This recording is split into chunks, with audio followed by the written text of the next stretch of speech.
Hi everyone, I'm Tanya from Sunbury Local Businesses and I'm here today with Daryl from Clean, Maintain, Restore. How are you, Daryl? Very good. Good. Now, I guess one question I have is for people looking to have their carpets cleaned, what's the difference between getting a professional steam cleaner or just going down to Bunnings and getting a do-it-yourself steam cleaner? Knowledge.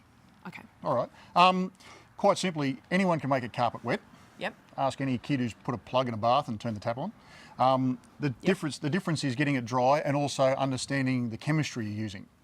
So if you go to Bunnings, they give you a fairly safe product to use, which is probably good for general, just dirt. Yep. But more often than not, you get called in because it's not just dirt. Yep. So slime seems to be a popular one lately. I don't know why. Slime? But slime. Yeah. Yeah, you know, the slime that kids make up. Yeah. Yeah, that's a popular one lately. Wine?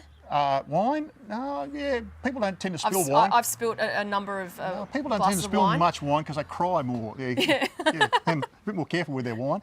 But that and accidents, dog accidents. Sure. Yeah, and people want me to take dog accidents out of their carpet, but it's actually a colour strip, so you can't actually clean it out. You've got to dye that back in. Okay. So that's another thing a Bunnings carpet cleaner can't do. Nope. And what's your motto in the carpet world?